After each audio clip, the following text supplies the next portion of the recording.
So ayun, ginabi na tayo, no? Gabi na. Set up ko lang yung camera na maayos, di yata makukuha, ano. Lilinis na yung karburador ng... Okay, kuha ba? Karburador ng Suzuki Mola. So ayan. Ilaw.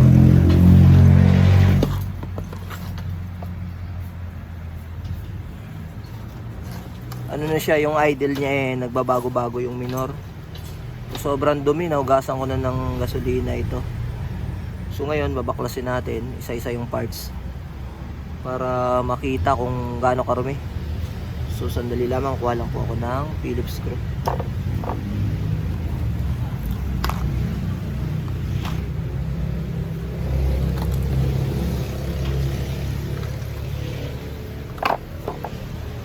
So ito meron na.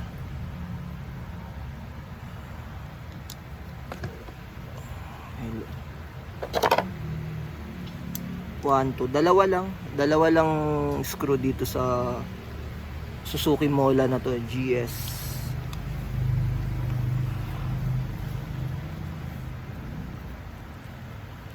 Ganun po pagka sobrang dumi ng carb, nagbabago-bago yung idle, di mo mapatino yung minor. So yun, bubuksan na lang natin ito. Although may filter naman ito, may gasoline filter, pero hindi pa rin may iwasan yung pagpasok ng dumi sa loob ng karburador.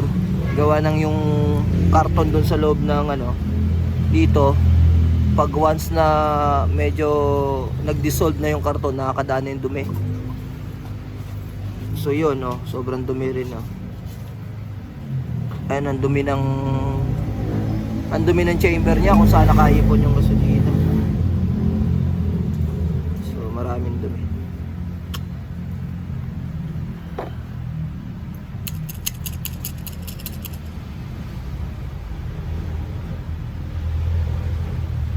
So iba po ang style ng karburador ng Suzuki Mola. Meron po siyang screw dito. Kita ba? O itong screw na to ay naglalak ng floater. So kakaiba siya. Unlike dun sa mga ibang karburador ng TMX 155 or yung mga Honda, Kawasaki, Barako, kakaiba siya. Actually ito pa lang yung na-encounter ko na merong lock para sa floater. So tatanggalin lang tong screw na to, laluwagan. Medyo matigas. So yun. So yun, tanggal na siya. Luluwagan lang yon yung screw na ito. Tapos tsaka pa lang matatanggal itong main jet, yung pinaka jetting na main, para nagko-control lang gasolina para hindi mag-overflow. So yun, tatanggalin lang natin lahat itong mga ito para mabugahan natin. So 8mm lang, pwedeng flat screw.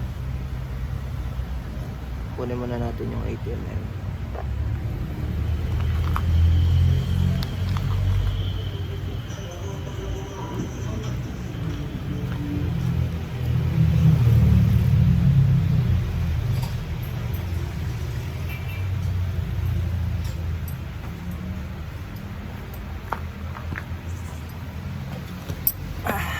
mm 8, 8.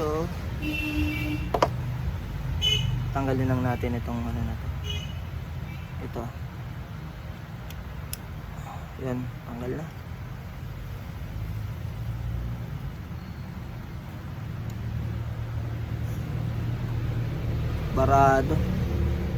Barado na yung maliliit na butas na yan, kaya naglolo ko yung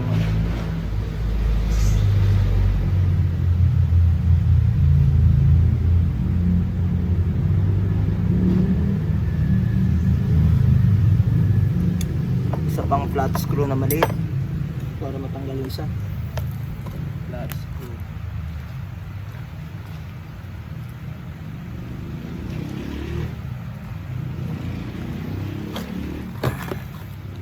Ayan po yung mga dumi para siyang buhangin-buhangin. Bukod sa may bara na itong ano,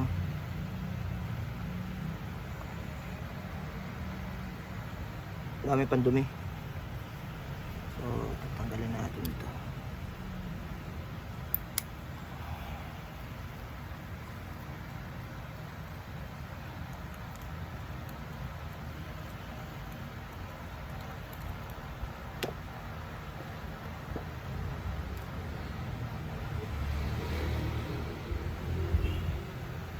So okay naman siya, hindi siya sobrang dumi.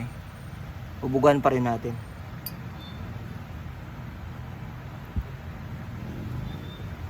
Dahil ito ay diaphragm type, kailangan check natin din yung ibabaw kung marumi ba. Dito po ay hindi binabasa ng gasolina yung pinaka diaphragm niya, yung parang rubber. Kasi po nag-iiba po ng size yun pag nabasa, nag-enlarge or nag-expand. So luluwagan nyo lang itong dalawang ito.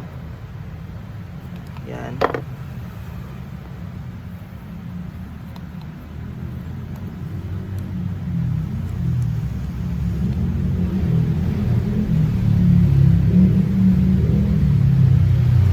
Dalawang screw lang naman yan.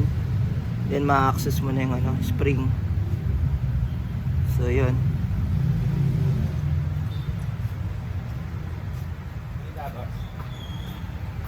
So sobrang dumi oh. Itong rubber na diaphragm na to pagka napunit, nagluloko din yung minor, sobrang dumi oh. So bubugahan lang to.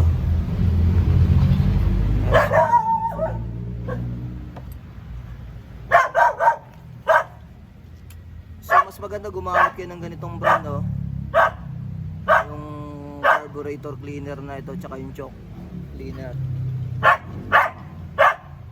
Bubugahan nyo lang yung butas. Ingat lang yung mata nyo, baka kasi masakit sa mata to.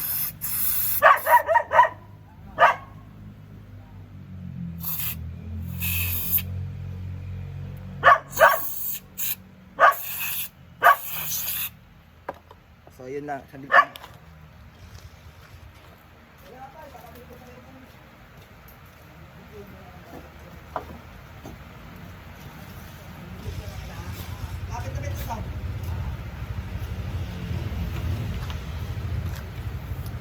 So yun, after bugahan, isa pa ulit para matanggal tali.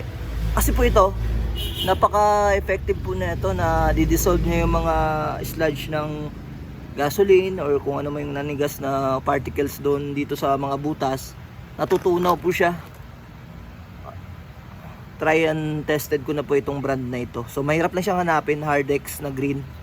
So yun, bubugahan ulit.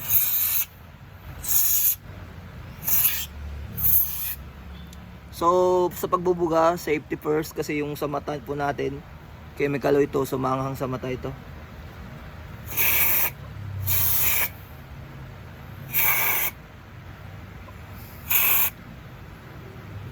So yun.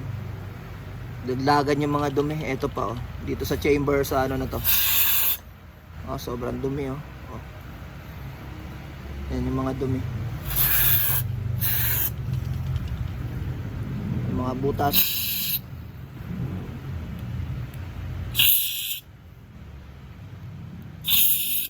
So yun, factor kasi dito yung ano, nangitim yung ano, sobrang dumi. So may contribution tong ayun, grabe yung dumi oh. May contribution yan sa pagbara sa paghigop ng gasolina papunta sa intake mismo natin. So yan.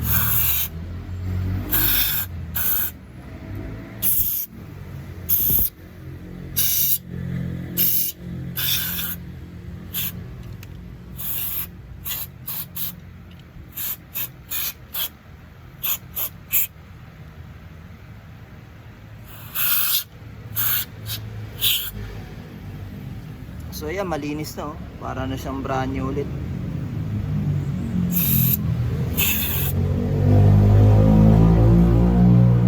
So dapat may mga cloth kayong basahan na malinis kagaya nito. Tsaka white kasi visible yung maliliit na parts natin. So dito po sa part na ito, itong spring, pwede natin bugahan. Yun, kumintab na siya. O kanina, puro siya ano, yung gasoline, lalo na yung pula. Grabe po mag-carbon ng pula. Kaya ginagamit ko po is unleaded lang po. So okay na po siya. Parang bago na ulit. Grabe yung dumi, oh. Naipon. Yan yung naipon na dumi sa chamber niya.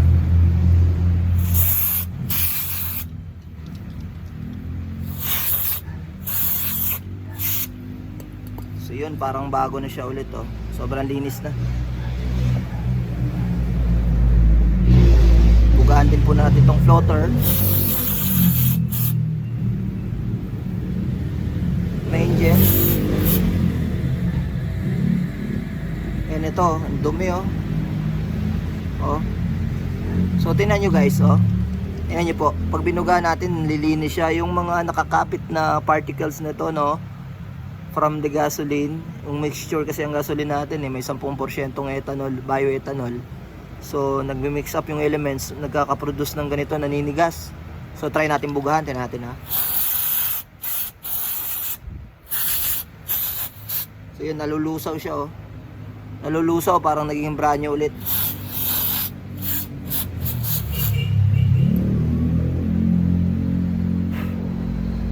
So yun, natin ang assemblein.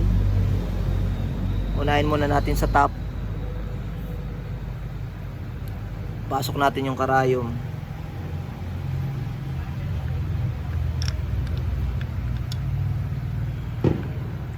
Yung may maliit na itong rubber na to, tatapat nyo lang dito. Yung parang kanal.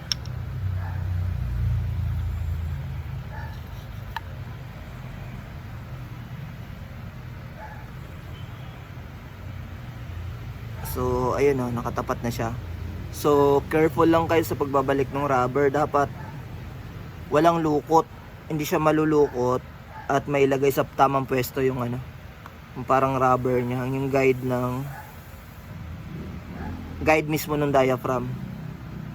Dapat walang lampas kasi magluluko ang karburador ninyo. So yun, balik lang natin.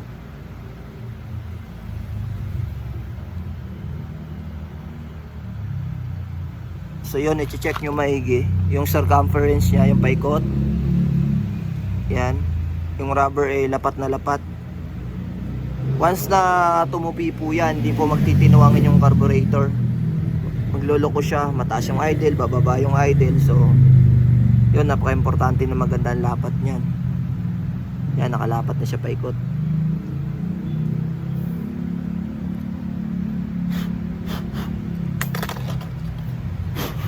Tapos balik natin yung spring na nakalagay dito sa may takip. Nakapasok lang po yan dyan. Gaganon lang.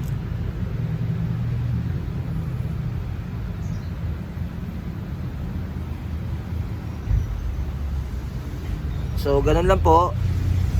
Kung paano tinanggal, ganun din babalik. Lalagay lang yung dalawang screw, kabilaan. Yan.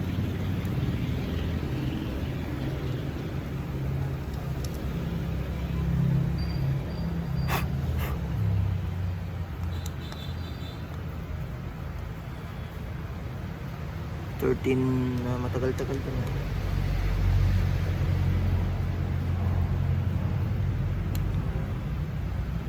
So fast forward nyo na lang kung mapapanood nyo ito, kasi naka raw vlog lang po ako. Di pa po ako masyadong master sa pagdating sa editing ng video. Aralin ko pa lang. So yun, nakabit na yung sa may top. Dito na tayo sa mga jet. Babalik na natin. So yun, malinis na po siya, oh. Para na siyang brand new.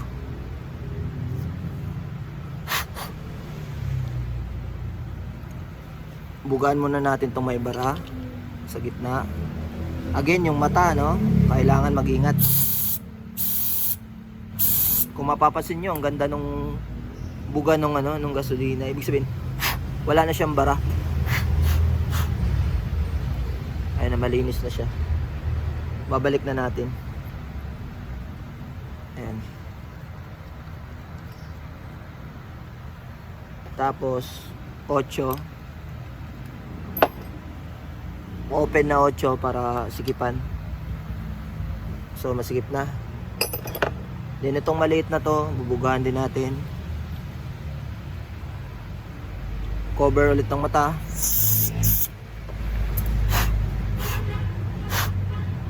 So okay na, babalik na natin.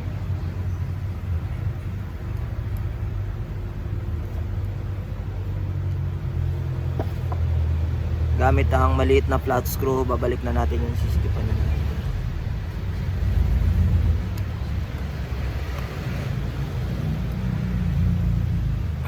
Yan, nasikipan na.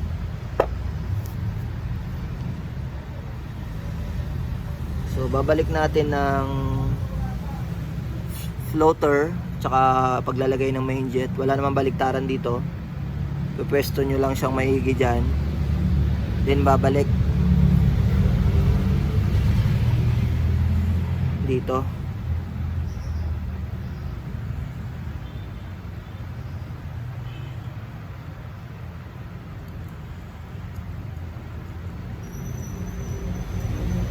So yun, nabalik na.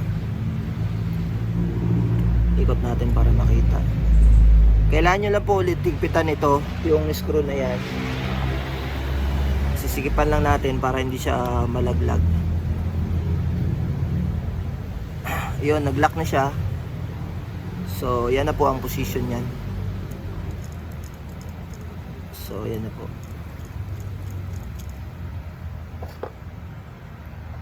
Tapos babalik lang po natin yung takip para maging okay na siya.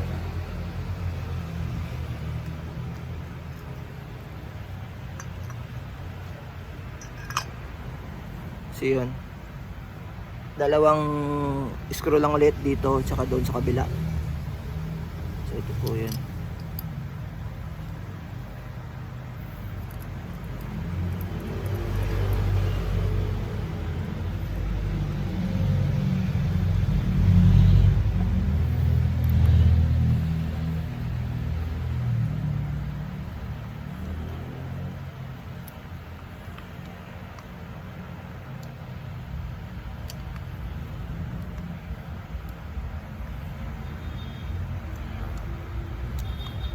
So yun, okay na po, nalinis na. Okay, so malinis na siya. Ibabalik na lang po ito sa motor. So hindi na tayo nagtanggal ng ng choke. Sana yung choke. Ito. Kasi po every 6 months nililinis naman po siya, minsan 4 months nililinis. So okay na po, importante lang yung sa loob kasi bago na po itong filter ko. Yung luma na daanan yata ng dumi. So yun lang, maraming salamat po. So yun, alam niyo na yan.